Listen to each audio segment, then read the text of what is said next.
మహాకుంభ్ 2025లో ఘనంగా ప్రారంభమైంది. ఈ రోజు పోష్ పౌర్ణిమ నాడు మొదటి స్నానం. ఈ సందర్భంగా కోటి మంది భక్తులు సంగమంలో స్నానాలు చేస్తున్నారు. ప్రతి గంటకు 2 లక్షల మంది సంఘం మొక్కులు వద్ద స్నానాలు చేస్తున్నారు. నేటి నుంచే 45 రోజులు కల్పవత్సరాలను భక్తులు ప్రారంభించనున్నారు. సాధారణంగా కుంభమేళా 12 సంవత్సరాలకు ఒకసారి జరుగుతుంది. అయితే ఈ రోజు ప్రారంభమైన కుంభమేళా 144 ఏళ్లకు ఒకసారి జరిగే అరుదైన ఘటనగా చెబుతున్నారు. ఈ మహా కుంభమేళ సమయంలో 4 గ్రహాలు ఒకే వరుసలో వస్తాయి. అందుకే ఈ కార్యక్రమాన్ని మహా కుంభమేళా అంటారు.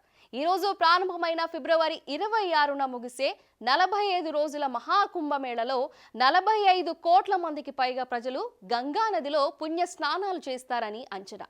కుంభమేళ సాధారణంగా భారతదేశంలోని ప్రయాగ్రాజ్, హరిద్వార్, ఉజ్జయిని మరియు నాసిక్ వంటి 4 పవిత్ర దేశాలలో జరుగుతుంది. ఈ ఏడాది యూపీలోని ప్రయాగ్రాజ్లో జరుగుతుంది.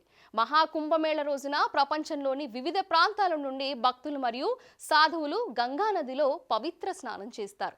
గంగా, యమున, సరస్వతి అనే 3 నదులు కలిసే ప్రయాగ్రాజ్గా పిలువబడే త్రివేణి సంగమంలో స్నానం చేసేందుకు వెళ్తున్నారు. ఈ విధంగా స్నానం చేస్తే ఈ జన్మ పాపాలు తొలగిపోయి మోక్షం లభిస్తుందని నమ్మకం.